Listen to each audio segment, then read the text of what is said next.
Oke, baik. Sebelumnya, Assalamualaikum warahmatullahi wabarakatuh. Pada video kali ini, kami akan mengerjakan modul 6 ya. Nah, kelompok kami beranggotakan dengan saya sendiri, Ahmad Ramdhani, lalu ada Aril Ivan Permana, lalu Muhammad Arin Alhaq, dan Muhammad Sahrul Isan. Oke, nah di sini pertama kita masuk ke dalam bagian introduction ya. Nah, jadi di sini kita bakal belajar em, mengenai NAT ya, NAT for IPv4 atau Network Address Translation. Nah, kita masuk ke bagian 6.0.1. Nah, jadi bagian pertama tuh di sini why should I take this module. Nah, jadi kenapa sih kita harus belajar modul ini? Nah, jadi kita coba bayangkan dulu ya. Coba bayangkan IP address itu sebagai sebuah nomor telepon ya, atau nomor rumah gitu. Nah, setiap perangkat yang wajib internetan itu harus punya alamat ini. Nah, jadi di sini tuh timbul masalah. Jadi masalahnya tuh yang pertama itu keterbatasan IP versi 4 ya. Jadi IP versi 4 itu menggunakan format 32 bit ya, angka 32 bit ya.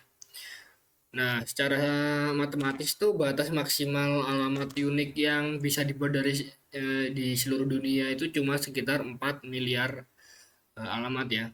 4 miliar alamat IPv4. Nah, terus yang kedua itu ledakan perangkat. Nah, di tahun 1980-an itu 4 miliar itu terdengar sangat banyak ya. Nah, tapi coba dilihat sekarang, satu orang saja bisa punya laptop, smartphone, tablet, belum juga lagi ada smart TV ya. Dan perangkat itu tuh butuh IPv4 juga ya. Nah, jadi intinya 4 miliar alamat IPv4 itu sudah sangat tidak cukup ya untuk menampung semua perangkat di bumi ya.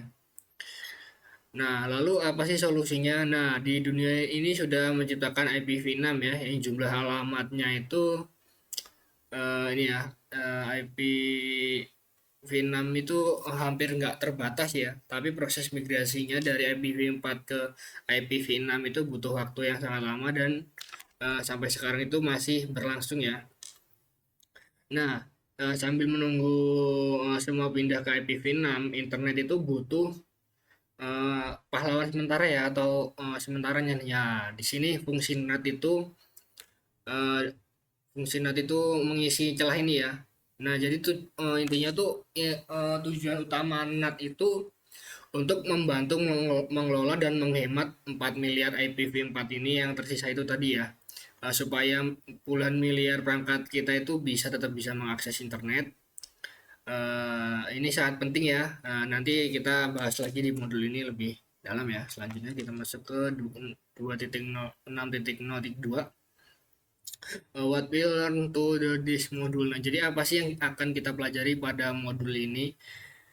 Nah, jadi targetnya gitu kita itu mampu mengkonfigurasi ya NAT layanan NAT di edge router atau router yang berbatasan langsung dengan internet. Jadi router itu antara internet dalam dan internet luar itu disebut dengan edge router ya. Nah, jadi untuk mencapai target itu kita tuh punya beberapa topik ya. Yang pertama itu NAT karakteristik atau karakteristik NAT ya. Nah, di sini tuh kita tuh akan memahami kenapa NAT itu diciptakan dan apa sebenarnya tugas utama yang dia lakukan di dalam jaringan. Lanjutnya ada tipe of NAT. Nah, ini adalah jenis-jenis NAT ya. Nah, di sini kita bakal mengerti nih cara kerja dari berbagai tipe NAT seperti statik, dinamik, dan PAT ya. Dan kapan itu kita harus menggunakan masing-masing tipe tersebut.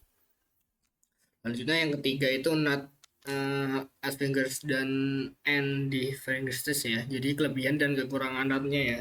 Nah, jadi di sini kita akan menimbang nih untung dan ruginya mengaktifkan NAT di jaringan dan juga kita tuh bakal tahu efek sampingnya. Selanjutnya static NAT. Nah, di sini static NAT itu di sini kita akan praktik langsung cara setting atau mengkonfigurasi static NAT menggunakan perintah TextCLI di router ya. Selanjutnya ada dynamic NAT. Nah, ini seperti poin sebelumnya ya. Di sini akan praktik mengkonfigurasi dynamic NAT menggunakan CLI, lalu PAT atau Port Address Translation. Di sini akan belajar mengkonfigurasi NAT 4 ya, tipe NAT yang paling sering dipakai ya. Ada NAT 67. Nah, NAT 67 ini akan eh, yaitu bagaimana prinsip NAT diterapkan di jaringan IPv6 ya. IPv6 untuk bisa mengobrol dengan jaringan IPv4. Jadi intinya di modul ini tuh kita cuma paham teorinya saja ya. Tidak cuma paham teorinya saja ya, tapi kita coba langsung praktekin. Oke, selanjutnya kita lanjut ke 0.1. Nah, jadi pada 0.1 itu IPv4 private address space. Nah, jadi alamat IP4 privat ya. Nah, kita tuh mulai dari sebab ini ya. Jadi gini. Nah, di dunia itu IPv4 itu stoknya udah dikit ya. Nah, dari zaman dulu itu para insinyur itu sudah sadar kalau IPv4 ini tuh udah ini. Nah, makanya mereka itu buat sebuah aturan yang namanya itu RFC ya, RFC 1918. Nah, di sini aturan itu menciptakan namanya IPv4 private atau alamat private. Nah, alamat ini tuh sifatnya gratis ya, bebas dipakai siapa aja dan kalian juga bisa pakai ya sesuka hati dalam jaringan lokal. Nah, ada 3 jenis IP privat yang disediakan itu. Yang pertama ada di kelas A ya, yaitu 10.0.0.0 sampai 10.25.555 ini ya. Nah, jangkauannya itu ini luas banget ya. Biasanya itu dipakai untuk perusahaan skala raksasa ya yang karyawannya itu ribuan. Nah, selanjutnya ada kelas B 172.16.00 ini sampai 172 ini ya.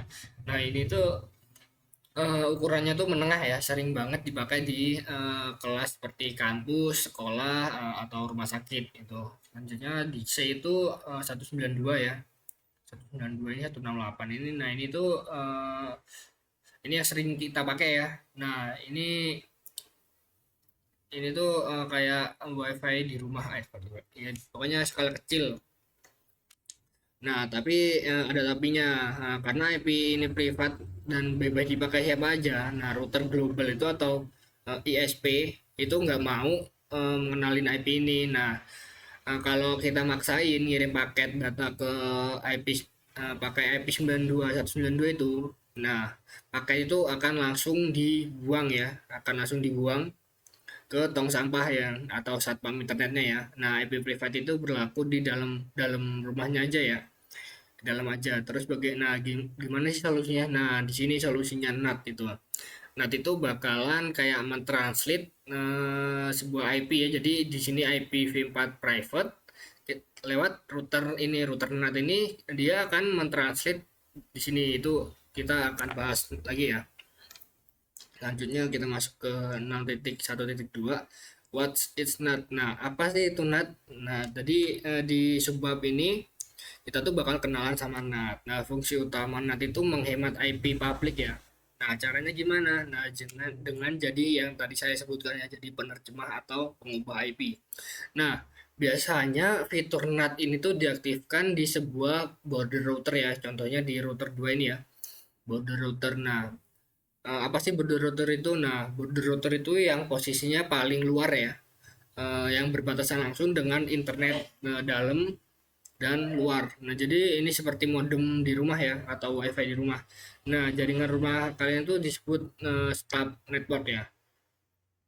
Nah, jadi ibaratnya tuh ini gang buntu ya, yang jalan keluarnya itu cuma satu pintu. Nah, yaitu lewat si router ini tadi. Nah, jadi router kalian itu sebenarnya megang sebuah IP publik asli yang valid. Nah, yang disebut dengan NAT pool ya. Nah, selain buat menghemat IP, NAT itu secara nggak langsung itu ngasih fitur security dan privasi ya. Kenapa? Karena IP asli dari laptop atau HP kalian itu nggak pernah dikasih tahu ke website tujuan. Nah, website di luar itu taunya yang diakses mereka ya router ini dari IP ini. Jadi IP privat ditangkap sini, lalu dicatat, lalu dikasih kayak IP public, terus dilempar, terus dibalikin lagi gitu. Jadi IP ini tetap aman, IP private ya.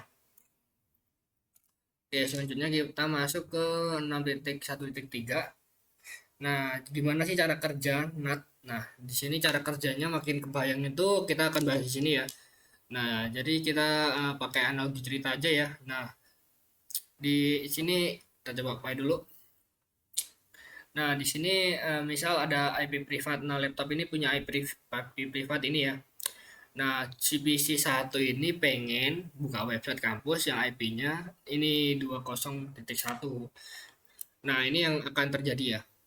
Kita coba.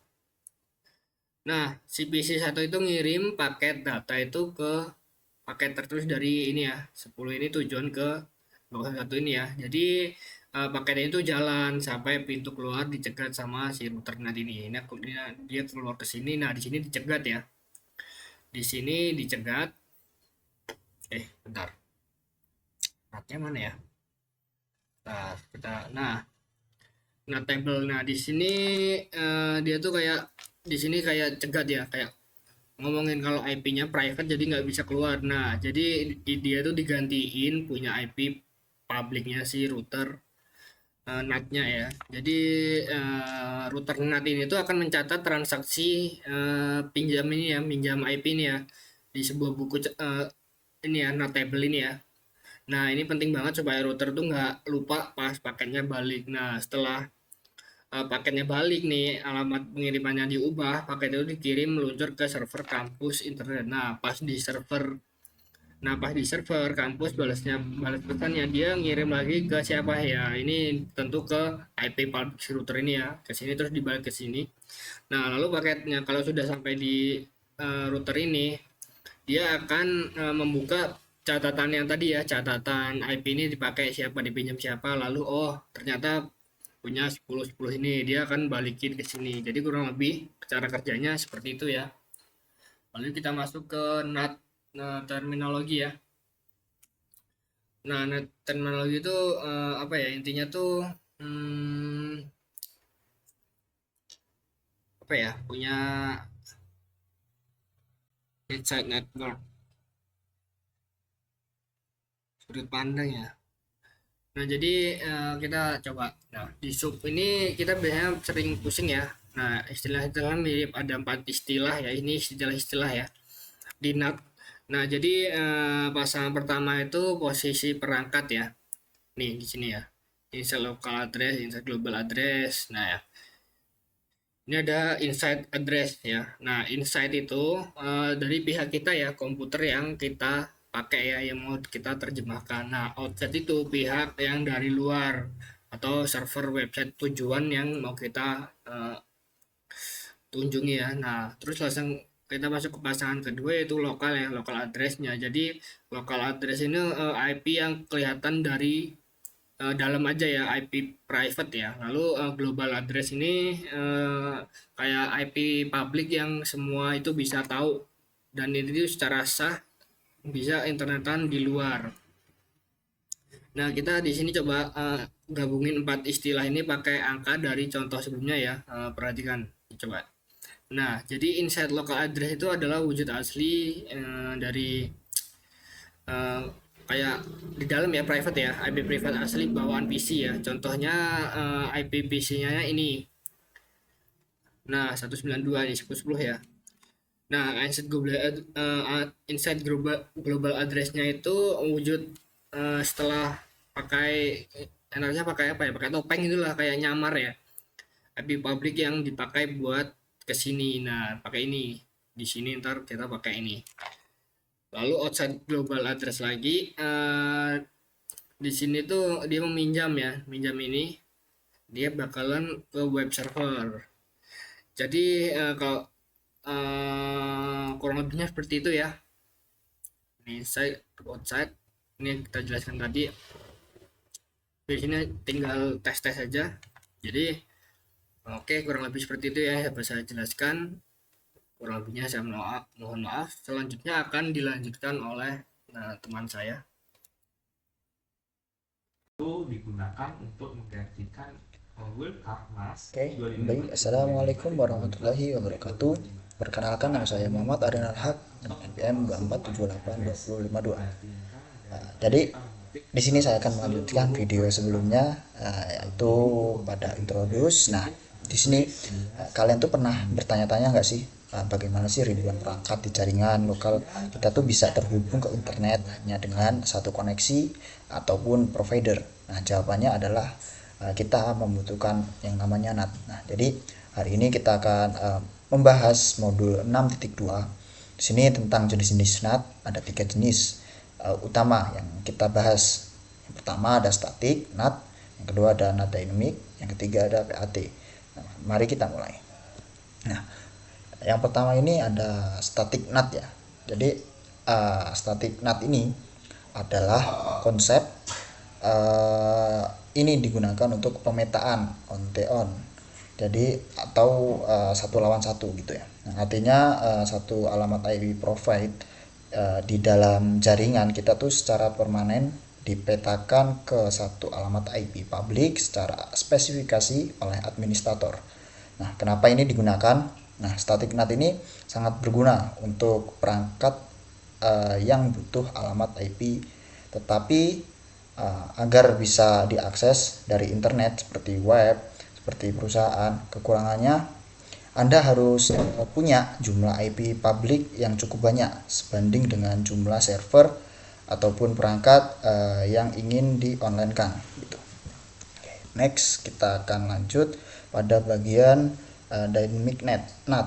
Nah, jadi jenis-jenis yang kedua ini adalah dynamic NAT. Nah, jika static NAT bersifat permanen ataupun dynamic NAT ini menggunakan sekumpulan IP publik yang disebut pool. Nah, cara kerjanya itu menggunakan sistem freshcom atau fresh server. Nah, alias siapa cepat dia dapat gitu. Ketika komputer kalian tuh butuh akses internet, router akan meminjamkan satu IP publik dari pool tersebut seperti static NAT. Pemetaannya tetap satu lawan satu. Jadi kalau semuanya IP dipulkan sedangkan dipakai, komputer lain tidak bisa terhubung sampai ada IP yang dikembalikan. Oke, next kita lanjut pada 6.2 ya. 6.2.3. Di sini ada port address translation atau PAT. Nah, yang ketiga ini adalah PAT atau protokol address translate atau yang sering disebut NAT overlap. Nah, ini adalah pahlawan sebenarnya di rumah ataupun di kampus kita. Nah, PAT ini memungkinkan banyak IP privat menggunakan satu IP publik saja. Nah, bagaimana sih router bisa membedakan dari HP yang ada dan laptop Anda kalau IP publiknya sama? Nah, rahasianya tuh ada di nomor port TCP ataupun UDP. Nah, PAT ini akan memberikan nomor port yang unik untuk setiap sesi dari perangkat kalian. Jadi data yang dikembalikan dari internet itu tidak akan nyasar gitu ya. Nah, lanjut kita akan pada next unavailable port ya. Nah, di next unavailable port ini ataupun SMP. Nah, di sini bagaimana sih kalau dua komputer kebetulan menggunakan nomor port asal yang sama? Jangan khawatir, PAT itu cukup pintar.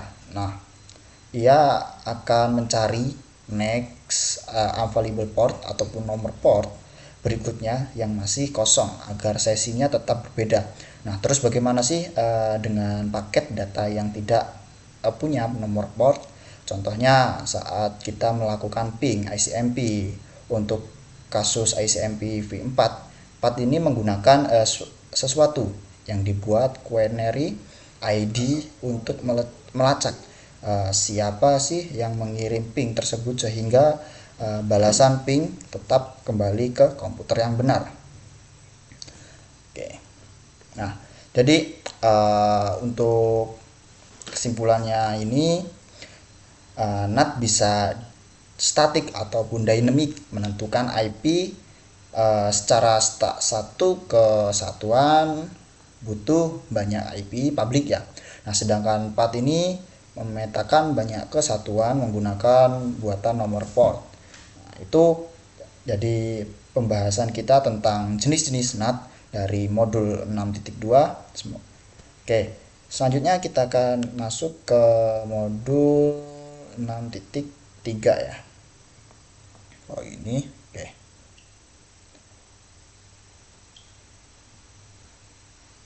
Nah, di sini kita masuk ke advantages of NAT ya. Nah, di sini kita akan mulai dari sisi positifnya. Nah, apa saja sih yang keuntungan menggunakan NAT? Nah, yang pertama di sini ada menghemat alamat IP v4 public. Ini adalah tujuan utamanya, terutama jika kita menggunakan path NAT overload. Nah, ratusan atau bahkan ribuan perangkat di jaringan internal bisa berbagi satu alamat IP publik saja. Nah, untuk mengakses internetnya. Nah, yang kedua ini ada fleksibilitas dan konsisten. Nah, bayangkan jika perusahaan tempat Anda bekerja itu memutuskan untuk berganti provider internet ataupun ISP tanpa NAT. Nah, Anda harus mengganti IP address di seluruh komputer karyawan satu persatu. Sangat melelahkan. Bahkan dengan NAT, alamat IP internal tetap sama. Nah, Anda tuh harus perlu mengubah konfigurasi IP public di router utama. Nah, yang ketiga ini ada kita menyembunyikan struktur jaringan NAT, menyembunyikan alamat IP asli perangkat internal kita tuh dari luar. Nah, meski sering dianggap sebagai fitur keamanan, para ahli meningkatkan bahwa keamanan sesungguhnya tetap berasal dari status very well, bukan sekedar NAT. Nah, selanjutnya kita masuk ke bagian kedua. Nah, di sini apa sih harga yang harus kita bayar? Nah, mari kita bahas. Jadi yang pertama, penurunan performa ataupun delay ketika data melewati router NAT. Router harus berhenti sejenak untuk membongkar paket menggunakan dan mengubah alamat IP di dalam dan menghitung uang validasi dan checklist. Nah, proses bongkar pasangnya ini memerlukan waktu dan biasanya itu mengganggu aplikasi yang sensitif terhadap waktu seperti telepon ataupun video call. Nah, yang kedua ini ada hilangnya konektivitas end to end. Nah, kenapa? Karena alamat IP diubah di tengah jalan, komunikasi langsung dari sumbernya ke tujuan menjadi terputus. Nah, hal ini membuat pelacakan masalah jaringan troubleshoot menjadi jauh lebih sulit bagi teknisi. Nah, yang ketiga ada mengganggu protokol keamanan VPN. Nah, jika kalian sering menggunakan VPN dengan protokol seperti IPsec, nah NAT bisa menjadi masalah. Nah, jadi NAT memodifikasi bagian atas header paket data sehingga sistem keamanannya ISPSS-nya seperti mengiranya sebagai modifikasi ilegal dan akhirnya menolak koneksi. Nah, jadi kesimpulan pada ini, sebagian kesimpulan NAT ini adalah pahlawan yang memberikan kita waktu sebelum sepenuhnya beralih ke IPv6. Nah, ia langsung menghemat ya alamat IP dan memudahkan manajemen jaringan lokal, namun dengan pembayaran berupa sedikit delay dan kompleksitas pada beberapa protokol internet yang terdahulu. Nah, oke, demikian penjelasan singkat mengenai modul 6.2 dan 6.3. Untuk modul selanjutnya akan dijelaskan oleh teman saya.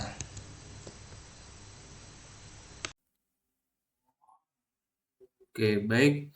Di sini saya akan melanjutkan di modul 6.4. Nah, jadi di 6.4 ini membahas tentang static NAT skenario. Sebelumnya, izin memperkenalkan diri, nama saya Ari Lipan Permana, NPM 2478238 dari kelas TRI 4B. Nah, di sini masuk di 6.4.1 yaitu static NAT skenario. Jadi berdasarkan materi yaitu static NAT is a one-to-one mapping between an inside address and outside address. Nah, jadi artinya static NAT itu memungkinkan external device untuk menginisiasi koneksi ke internal device menggunakan statically assigned public address. Nah, di sini ada contohnya.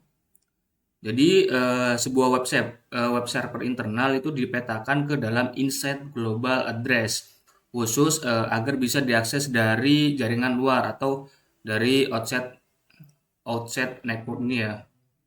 Ini jaringan luar yaitu outside network bisa mengakses dari web server yaitu inside network. Nah, jadi seperti yang terlihat pada skema, jadi router 2 itu dikonfigurasi static NAT supaya klien itu dari internet bisa mengakses web server dengan IP private yaitu 192.168.10.254 melalui alamat publik yaitu 209.165.201.5. Oke, lanjut di 6.4.2 yaitu konfigurasi static NAT. Di sini ada beberapa perintah ya untuk mengaktifkan atau buat IP address dan dari NAT outside dan inside ya. Nah, jadi di step pertama itu membuat pemetaan ya antara inside local address dan inside global address. Jadi perintahnya di global konfigurasi mode dari router yaitu IP NAT inside source static. Kita kasih IP dengan 192.168 ini IP private ya dan mengakses IP public dengan 209.165.201.5. Nah, terus step 2 selanjutnya itu mengkonfigurasi interface yang berpartisipasi dalam translasi sebagai inside atau outside relatif terhadap NAT. Nah, di sini ada contohnya. Kita masuk ke router 2 lagi ya. Nah, perintah pertama itu masuk ke dalam interface serial 0/1/0. Nah, setelah sudah masuk ke interface serial, kita langsung memberikan IP address, yaitu 192 itu IP private ya, dan beserta subnet masknya. Kemudian IP NAT insert, exit, keluar ya, terus masuk lagi serial 011, tadi kan 010, itu diisi NAT insert, dan offsetnya di serial 011. Jadi dengan konfigurasi ini paket dari dalam itu menuju alamat yang terkait itu akan diterjemahkan dan diteruskan ke luar. Begitu juga sebaliknya. Nah, selanjutnya di 6.4.3 ini analisis statik NAT. Jadi di analisis statik NAT ini itu untuk melihat bagaimana proses translasinya ya, dari cara bekerjanya. Jadi yang pertama the client wants to open a connection to web server. Jadi klien itu ingin membuka koneksi ke web server dan mengirim paket menggunakan inside global address dengan tujuan 209.165.201.5.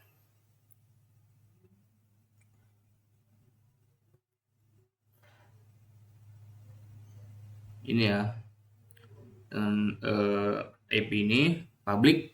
Terus yang kedua itu the first packet the R2 received from the client on its net outside interface. Jadi paket pertama yang diterima dari router 2 pada interface outside itu memicu router 2 untuk memeriksa tabel NAT dengan alamat IP-nya 209.165.201.5. Nah, itu tuh cocok di tabel dan diterjemahkan ke 192.168.10.254.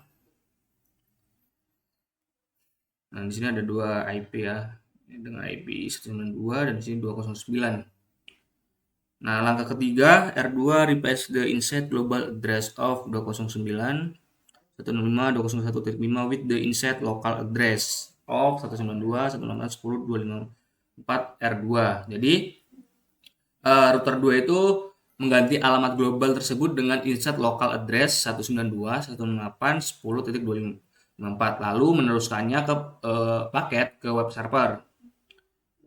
Selanjutnya yang keempat, itu web server merespon klien dengan menggunakan inside local address yaitu 192.168.10.254 sebagai source address. Terus yang kelima, router 2 itu menerima paket balasan dari interface inside. Nah, dia tuh terus mencocokkannya di table NAT lalu menerjemahkan source address-nya kembali menjadi inside global address yaitu 209 165 201.5 sebelum dikirim balik ke klien. Selanjutnya 6.4.4 yaitu verify static NAT. Di sini ada beberapa konfigurasi ya di dalam router 2. Yang pertama itu show IP NAT translation. Jadi itu untuk melihat IP NAT yang ada di router 2. Inside globalnya 209, inside lokalnya 192, 910, outside lokalnya belum ada ya. Total number of transaction 1. Jadi karena ini NAT static, entry dari transaksinya itu akan selalu ada di dalam table NAT, terlepas dari ada atau tidaknya komunikasi aktif. Nah, selain itu perintah dari show IP NAT static itu sangat berguna. Ini ya, show IP NAT static ini sangat berguna untuk menampilkan informasi jumlah total aktif translation, parameter konfigurasi NAT, serta jumlah hits dan meshes pada interface inside dan outside. Nah, di sini terlihat ada total aktif transit-nya ada 1 statik, 0 dinamik, 0 extend. Outside interface-nya serial 011, inside interface-nya serial 010. Ini sudah kayak dikonfigurasi di dalam 6.4.2 ya. Hits 0 misses 0, output omitted. Jadi disarankan untuk menjalankan clear IP NAT static itu sebelum melakukan pengujian agar perhitungan hits pada interface itu benar-benar akurat.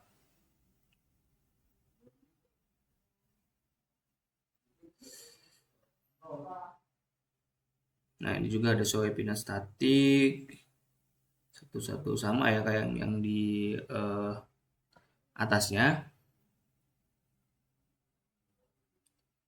Nah, selanjutnya saya akan menjelaskan di modul dynamic NAT di 6.5 ya.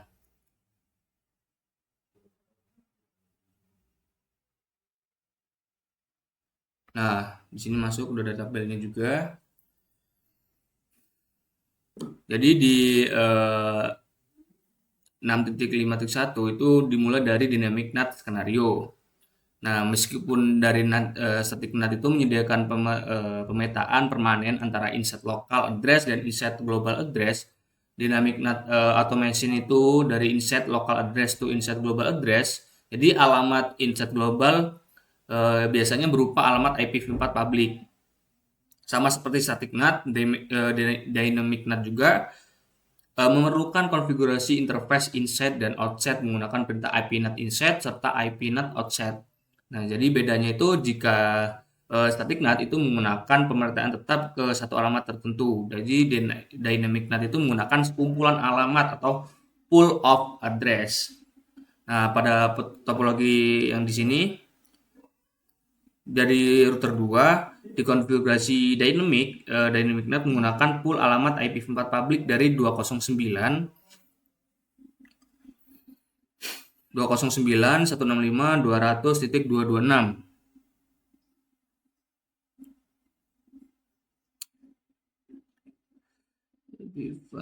Ini ya IP public IPv4 209 165 200.226 sampai dari 209 165 200.240. Nah, dari alamat ini itu tersedia bagi perangkat di jaringan internal dengan prinsip first come first server.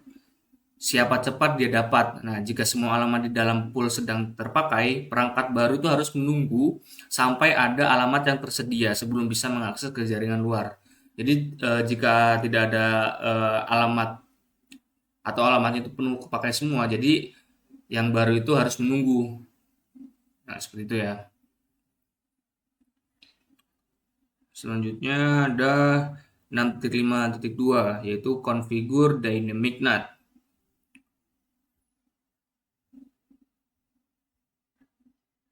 Ini ada step-stepnya ya, dengan perintahnya juga di router 2. Jadi step pertama, ini seperti yang topologi yang di atas. Step pertama dia tuh mendefinisikan pool alamat. Jadi mendefinisikan sekumpulan alamat publik yang akan digunakan untuk translasi menggunakan perintah IP NAT pool. Ini IP NAT pool 1 dengan IP publiknya ini sampai ini dengan neck masknya 255, 255, 255, 224. Step 2 dia tuh konfigurasi akses list 1 permit dengan IP 192.168.0.0.0 dengan masknya 0.0.255.255. Jadi ACL ini untuk mengizinkan trafik dari jaringan lokal yang ingin diterjemahkan lalu menghubungannya menggunakan perintah IP NAT insert source list diisi dengan nomor ACL, pool, nama pool, serta mendaftarkan interface IP NAT inset dan IP NAT outset pada router. Step 3. Nah, yang sudah barusan saya jelaskan yaitu IP NAT insert source list 1 pool NAT pool 1. NAT pool 1 ini namanya ya, dengan list 1.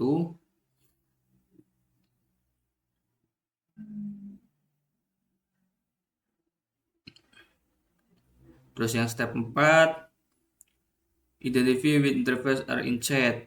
Jadi masuk ke dalam interface serial 010. Nah, kita masukkan IP NAT inset. Nah, selanjutnya masuk ke interface selanjutnya itu dengan diisi dengan IP NAT outset.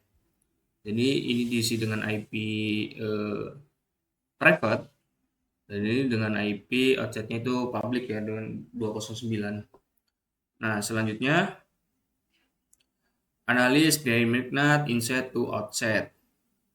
Sini ada beberapa tahap, ada 3 ya di sini. Ada tabel IP juga dengan insert local address poolnya 192.168.10.10 dengan global insert 209.165.200.226 sampai 227. Nah, jadi langkah pertama, the host with the source IP address of 192.168.10.10 PC 1 dan 11.10 itu PC 2 ya, 11.10, 10.10 PC 1 dan PC 2.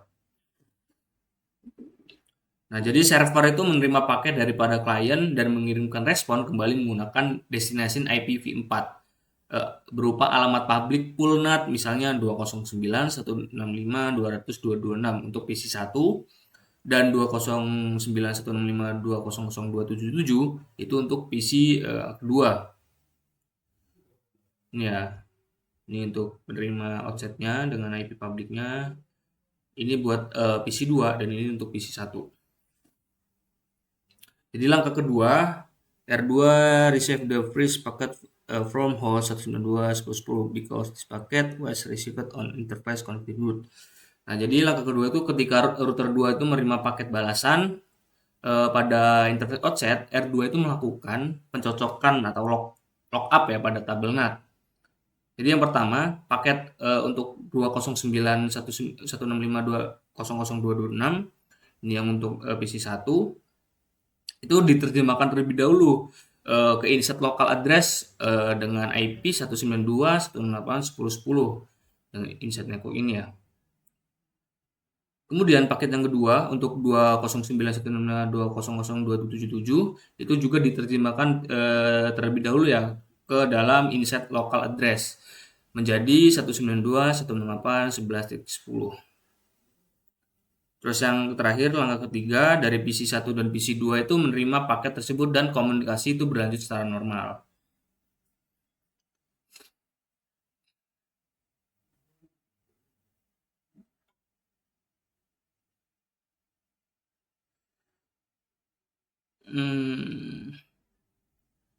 Ini tabelnya sama kayak yang di atas ya. Analis dynamic NAT. Oh, ini sama materinya ternyata. Oke. Cuma beda di penjelasannya aja di sini ya. Lanjut di 5.5.5 verify dynamic NAT. Ini ada beberapa perintah. Oh, banyak ya. R2 show IP NAT translate itu untuk melihat dari IP NAT translation ya. Jadi di bagian verify dynamic NAT ini kita tuh mempelajari tentang perintah-perintah untuk memeriksa apakah dynamic NAT itu berjalan dengan baik. Nah, jadi perintah yang pertama itu perintah show IP NAT translation itu menampilkan terjemahan NAT aktif yang tercipta karena adanya traffic. Jadi jika ditambahkan ke keyword verbose, kita tuh bisa melihat detail waktu pembuatan entry, timeout, hingga penggunaan use count.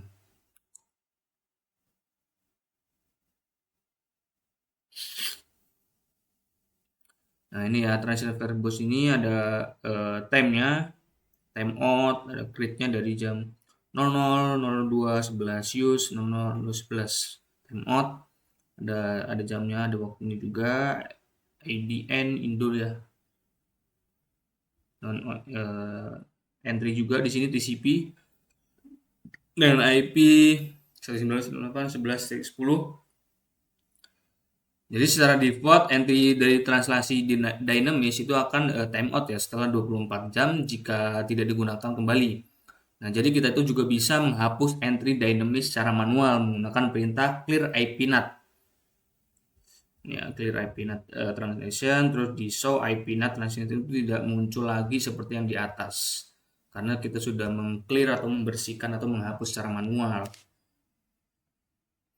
Jadi perintah show IP NAT static juga itu tuh sangat berguna ya untuk memantau apakah berapa sih total aktif dari translation.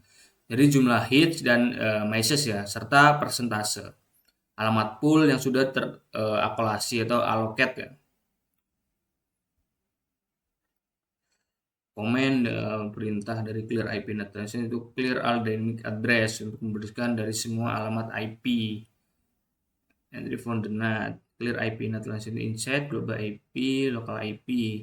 Global IP dengan 192, global itu dengan 209, IP lokal itu 192 ya. Outset local IP, global IP. Clear a simple dynamic translation untuk membersihkan juga ya. Clear IP NAT transition, proper inside clear, extended dynamic translation entry. Nah, di sini dengan perintah show IP NAT static itu ada outputnya ya, total aktif translationnya 4. Jadi yang aktif itu cuma 4, statiknya 0, peak translation 4. Dari outsetnya di serial 011, inset 010 dengan hits 47, message 0. Dengan aspect translation 5 dari mapping set source list pool not pool neck masknya. Nah, ini sudah yang kita buat yang di berapa tadi, modul berapa tadi ya, lupa. Pokoknya itu ya. Oke, mungkin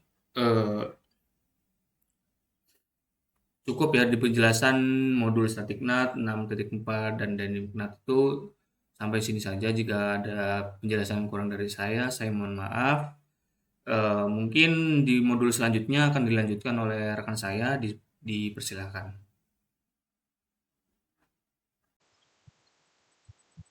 Assalamualaikum warahmatullahi wabarakatuh. Perkenalkan, nama saya Muhammad Sarul Ihsan dengan NPM 23758018. Di sini saya akan melanjutkan penjelasan dari teman saya. Di sini saya akan masuk ke dalam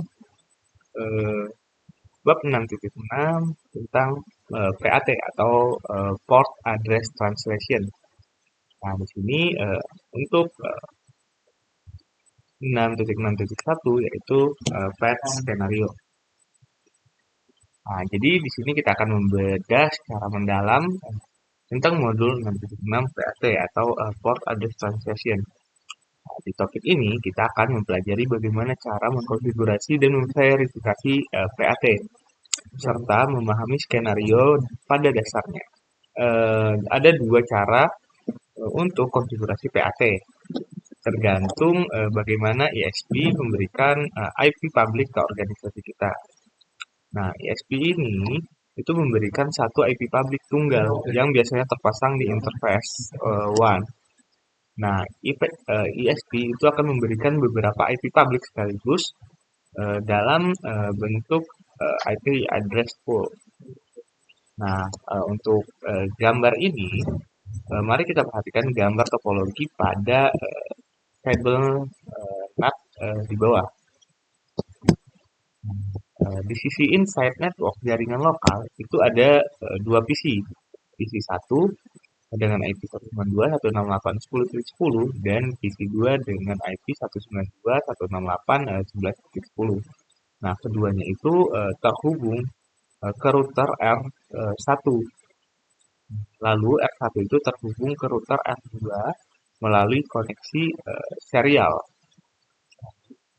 Nah, di router 2 atau router NAT, interface S 0/110 itu bertindak sebagai inside interface. Interface S 0/1/1 itu terhubung ke internet atau outside network dengan IP 209.165.200.22.4. Nah, di sisi offset internet itu ada dua web server atau ada dua server. Server 1 itu IP-nya adalah 109.165.201.1 dan server 2 IP-nya adalah 209.165.202.129. Nah, keduanya ini berjalan di port HTTP standar atau port 80. Nah, sekarang mari kita lihat untuk kabel NAT-nya. Nah, baris 1 itu IP asalnya adalah 192.168.10.10 dengan port 1444. Nah, inside lokalnya ditranslasikan menjadi IP public, yaitu 209.165.200.225. 1.2.1.444 inside global. Untuk mengakses server itu 209.165.201.1 port 80 itu baris kedua. Itu IP asalnya adalah 192.168.11.10 port 1444. Untuk inside globalnya itu 209.165.200.255 port 1445. Sedangkan outside globalnya itu adalah 209.165.202.129 port 80. Nah, inilah alasan mengapa PAT itu sering disebut dengan NAT overload. Karena banyak IP lokal bisa menumpang pada satu IP public yang sama, hanya dibedakan oleh nomor portnya saja. Oke, sekarang kita masuk ke bagian 6.2.2 tentang configure PAT to use a single IPv4 address. Di sini kita akan masuk ke konfigurasi PAT untuk menggunakan satu alamat IPv4.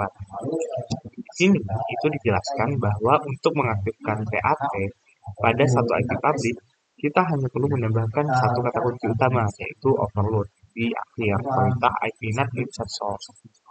Nah, mari kita bedah baris demi baris konfigurasi CLI pada router 2 yang ada di layar. Nah, di sini itu F2 IP NAT inside source list 1 interface serial 0/1/1. Di ujungnya ada perintah overload. Kemudian dia akses access list 1 permit 192.168.0.0. Untuk berikutnya itu 0.0.255.255. Lalu interface serial 0/110, lalu IP NAT inside, access interface serial 0/111, IP NAT outside. Nah, untuk baris 1, IP NAT inside source list interface serial 0/111 overload itu memetakan semua lalu lintas yang diizinkan ACL 1 itu ke alamat IP yang terpasang pada seri interface serial 0/111. Nah, kata kunci overload ini mengaktifkan perbedaan berbasis port, yaitu TCP atau UDP. Nah, di baris 2, access list permit access list 1 permit 192.168.0.0 spasi 0.0.255.255 itu mendefinisikan bahwa semua perangkat di subnet 192.168.0.0/16 itu boleh ditranslasikan. Lalu baris ketiga sampai dengan baris ke-6 itu menentukan interface lokal serial 0/110 itu sebagai IP NAT inside. Nah, sedangkan dari baris ke-7 sampai dengan baris ke-9 itu menentukan interface WAN serial 0/111 sebagai IP NAT. Oke, masuk ke bagian berikutnya yaitu configuration path to use IP interval. Nah, kita lanjut. Di sini mengkonfigurasi PAT pada menggunakan address pool. Nah, jika ISP ini memberi kita satu blok IP public, bukan cuma satu IP, nah kita bisa membuat address pool. Bedanya dengan dynamic NAT biasa, dengan menambahkan kata kunci overload, setiap IP dalam pool tersebut bisa digunakan oleh banyak perangkat secara bersamaan. Nah, mari kita baca sintak untuk CLI di router 2. Nah, ini di baris 1 itu ada IP NAT pool NAT pool 2.169.165.200.226 spasi 209.165.200.240 netmask 255.255.255.224. Nah, juga ini itu membuat kelompok IP public dari 209.165.200.226 sampai dengan 209.165.200.240 dengan emas/27. Nah, baris kedua itu access list permit itu untuk mengizinkan subnet internal. Nah, kemudian di baris ketiga ini ada IP NAT inside source list 1 full NAT full 2 overload. Nah, di baris ini IP NAT inside itu di sinilah kita mengikat ACL1 itu ke dalam NAT full 2 dan menambahkan kata kunci overload. Nah, jika pool IP pertama penuh, router akan memakai IP berikutnya untuk pool tersebut. Oke, nah, kita lanjut ke bagian 6.6.4 tentang analisis alur keluar. Di sini kita akan menganalisis alur pembuatan paket dari PC menuju server. Oke, nah kita lihat pada gambar.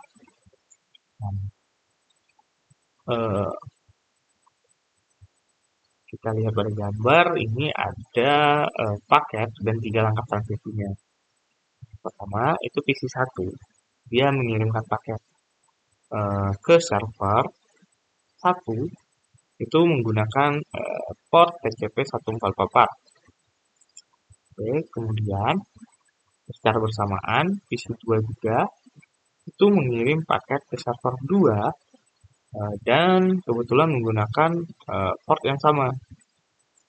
Kemudian langkah yang kedua itu paket PC1 itu tiba di router 2 pertama kali. Nah, pakai dari PC 1 ini sampai lebih dulu ke router 2. Dia sampai lebih dulu ke router 2. Nah, router 2 ini mengganti IP asal menjadi IP public 209.165.200.225. Nah, karena port 1444 itu belum ada yang pakai di tablenet, R2 mempertahankan port tersebut. Nah, lalu paket diteruskan ke server 1. Di langkah yang ketiga ini, paket dari PC 2 itu tiba di router 2. Nah, router 2 ini mengganti alamat IP-nya menjadi 209.165.200.1.225. Nah, namun R2 yang tadinya sudah melihat ada port 1444 itu sudah dipakai oleh sesi PC 1, maka PAT ini secara otomatis akan menaikkan nomor portnya menjadi 1445 agar entry di tablenet itu menjadi unik. Nah, paket PC2 itu dikirimkan ke internet menggunakan kombinasi IP dan port dari 209.165.200.225 di port 1445. Oke, kita akan lanjut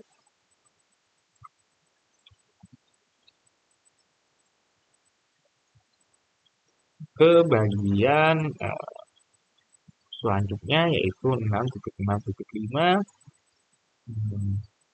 Ini itu adalah menganalisis PAT. Ya, kita akan melihat bagaimana proses sebaliknya saat server membalas paket kembali ke PC. Kita lihat di sini pada gambar. Nah, di langkah 4, server 1 dan server 2 ini mengirim paket balik dari bagi server mereka merasa sedang berkomunikasi dengan host yang sama, yaitu 209.165.200.225.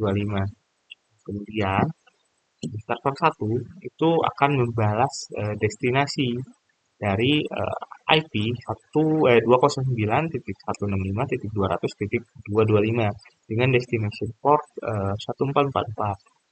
Nah, lalu server 2 itu membalas ke destination IP 209.165.200.225 dengan destination port 1445. Lalu langkah yang kelima, paket dari server 1 tiba di router 2. Nah, router 2 ini mengecek tabelnet IP 209.165.200.225 dengan port 1444. Nah, dipetakan ke PC 1, yaitu 192.168.10.10. Lalu router 2 juga mengubah destinasi IP itu menjadi 192.168.10.10. Portnya tetap 1444 dan meneruskannya ke PC 1. Lalu di langkah 6, paket dari server 2 itu tiba di router 2. Router 2 mengecek tabel NAT dengan IP 209.165.200.225 dengan port 1445 gitu, yang dipetakan ke PC 2, yaitu 192.168.10.11. Nah, router 2 ini akan mengubah destinasi IP itu menjadi 192.168.10.11 dan mengembalikannya ke destinasi port 1445 itu menjadi port aslinya, yaitu 1444. Lalu paket pun sampai dengan aman.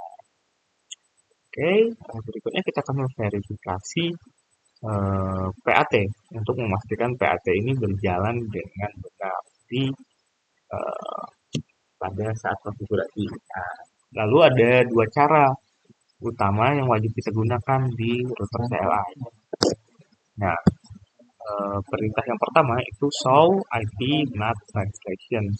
Perintah pertama itu akan menampilkan entry pemetaan aktif. Nah, ini coba kita perhatikan outputnya. Kedua IP lokal yang berbeda yaitu ada 192.168.10.10 dan 192.168.11.10. sama-sama menggunakan inset global 209, 165, 200, 225 di port 1444 versus 1445 menjadi penanda pembeda transaksi. Nah, lalu ada perintah yang kedua yaitu show IP NAT static. Nah, perintah kedua ini digunakan untuk melihat statistik pemakaian NAT. Jadi totalnya ada 4 transaksi yang aktif. Offset dan inside interface itu mengkonfigurasi bahwa serial 011 itu sebagai interface luar dan serial 0/110 itu sebagai inside atau dalam. Nah, full statis terlihat bahwa dari total 15 alamat IP publik di NAT pool 2 itu baru 1 alamat IP yang dialokasikan, tetapi sudah bisa melayani banyak transaksi sekaligus. Oke, kita lanjut ke bagian 7. Di sini ada paket tracer itu konfigurasi. Jadi dia mencoba untuk mengkonfigurasi dynamic NAT, lalu verifikasi dan juga mengkonfigurasi path. Nanti bisa dicontohkan di dalam video mandiri. Berikutnya kita akan masuk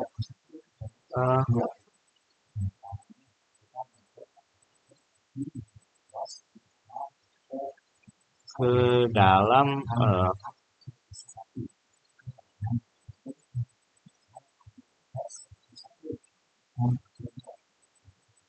materi yang berikutnya yaitu 6.7 tentang NAT 64. Oke. Ini pada bab ini itu akan dijelaskan latar belakang mengapa kita butuh NAT untuk IPv6. Seperti yang kita tahu, banyak jaringan saat ini menggunakan kombinasi IPv4 dan IPv6 secara bersamaan atau dual stack. Namun, ada poin penting yang harus dipahami. Apakah IPv6 ini butuh NAT untuk menghemat alamat IP? Jawabannya tidak. IPv6 itu menggunakan alamat 128 bit yang menyediakan hingga 340 undesirable alamat. Nah, kapasitas ini itu sangat menimpa sehingga tujuan awal pembuatan IPv6 itu justru untuk menghilangkan kebutuhan NAT atau transaksi IP privat ke IP public seperti pada IPv4.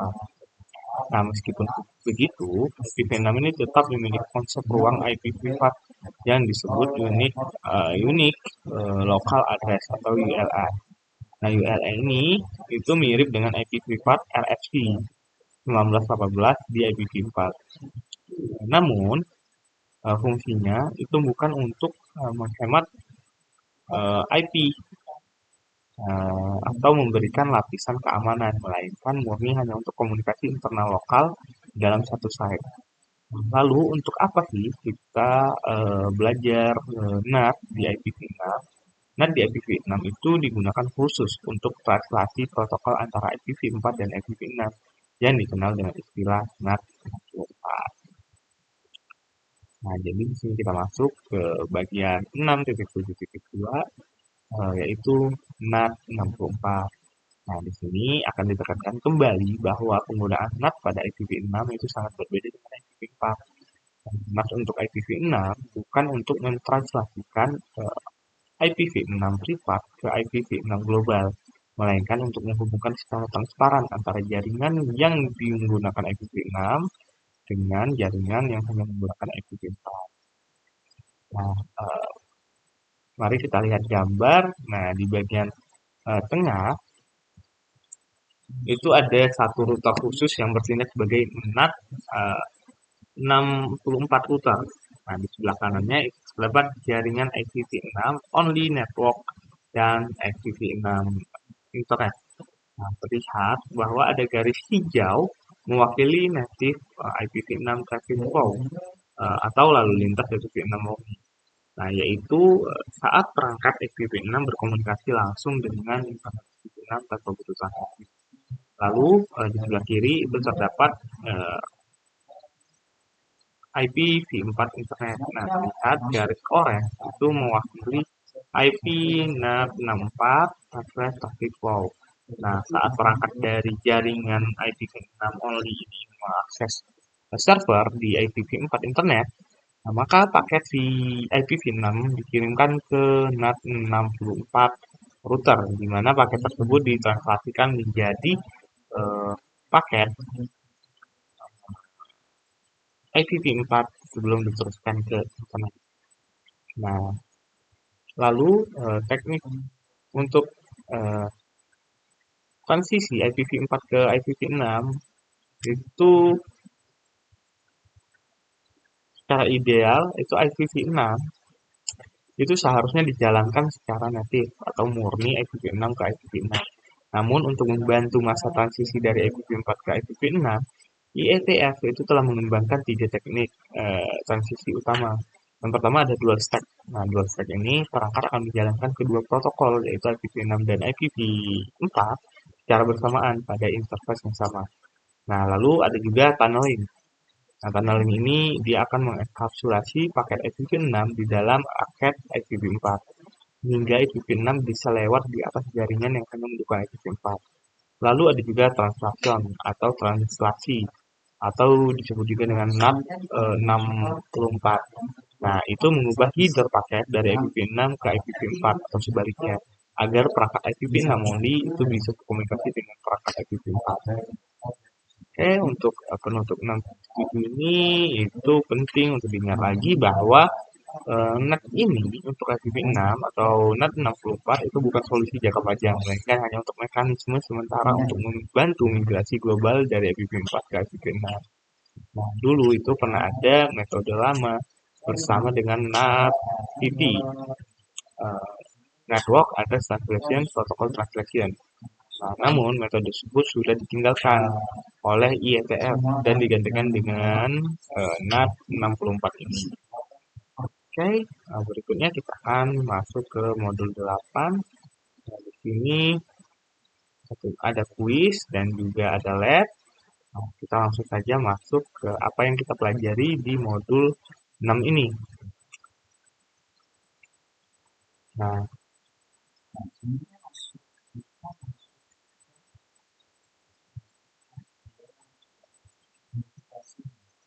bagian 1. Nah, di sini ada NAT karakteristik. Pada bagian pertama itu rangkuman seluruh materi NAT untuk IPv4. Mari saat ini IPv4 itu terbatas, sementara IPv4 itu tidak dapat dirutekan.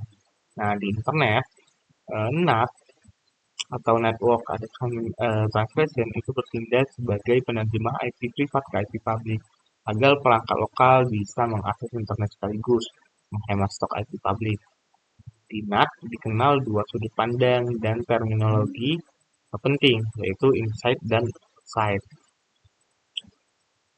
Inside address itu merupakan alamat IP milik perangkat lokal yang ditranslasikan. Lalu outside address itu alamat IP milik perangkat tujuan di luar jaringan. Lalu ada juga local versus global. Nah, di mana local address ini adalah alamat IP sebagaimana ia terlihat di dalam jaringan internal sebelum atau sesudah ditranslasikan. Sedangkan global address itu adalah alamat IP sebagaimana ia terlihat dari luar atau internet. Oke, berikutnya ada tipe dari NAT.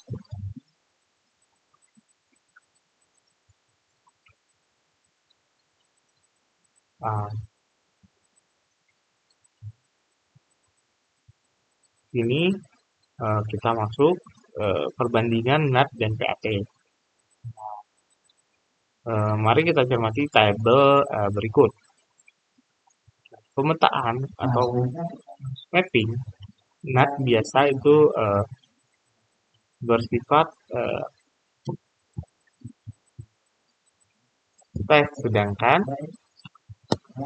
PAT itu memungkinkan pemetaan banyak insert lokal ke satu insert global.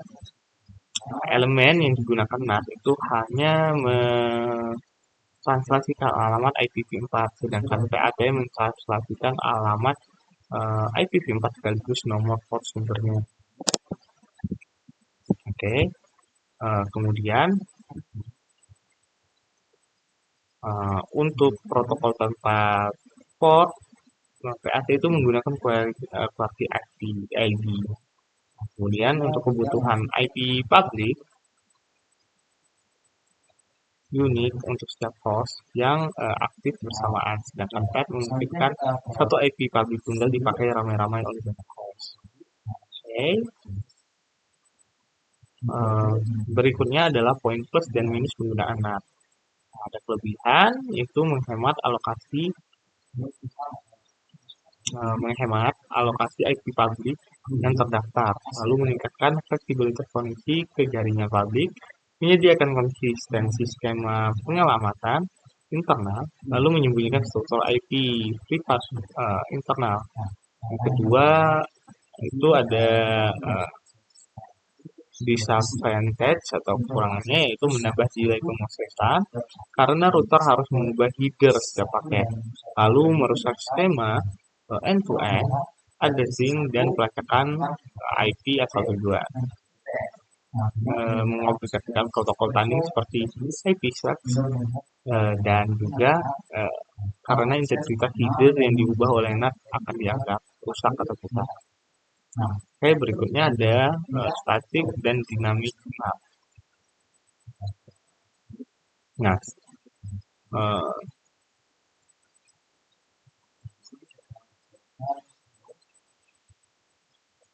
oke, di static NAT ini dia akan melakukan mapping bahwa inside address dan outside address ini ada, lalu static NAT itu akan mengallow external device itu untuk menginisiasi koneksi ke internal device menggunakan static async atau async static kali public address. Pertama, dia akan membuat mapping untuk inside local address dan juga inside global address menggunakan IPNAT inside source static command. Kemudian setelah mapping itu dikonfigurasi, dia akan mempartisipasi interface di dalam translation itu dikonfigurasi sebagai inside atau outside relatif untuk menggunakan NAT dengan IP NAT inside dan juga IP NAT outside comments perintah. Nah, untuk memverifikasi NAT itu digunakan show IP NAT translation atau perintah show IP NAT translation. Lalu untuk memverifikasi bahwa NAT translation itu bekerja, dia akan meng-clear statistik dari semua past transaction itu menggunakan perintah clear IP NAT statistik sebelum ketik. Lalu ada dynamic NAT. Nah, dynamic NAT ini merupakan map secara otomatis inside local address dan juga inside global address. Dynamic NAT ini itu seperti static NAT. Nah, namun konfigurasi dari inside dan offsetnya itu interface participating in NAT. Nah, dynamic NAT ini itu menggunakan full of address translation dan juga single inside address to ke single outside address. Nah, IP pool dari IP pool public IPv4 atau inside global address pool itu available to any. Jadi device di dalam inside network itu akan first come to first serve basis. Nah, dengan tipe ini dari tipe transaksi ini dia akan node address di dalam pool accommodate semua dari inside device yang membutuhkan concurrent access ke outside network. Jadi jika semua address ini di dalam pool itu sudah digunakan, device ini harus menunggu sebuah address itu bisa akses ke outside network. Oke, mungkin sekian dari saya tentang penjelasan bab 6.7 dan 6.8. Kami akhiri. Wassalamualaikum warahmatullahi wabarakatuh.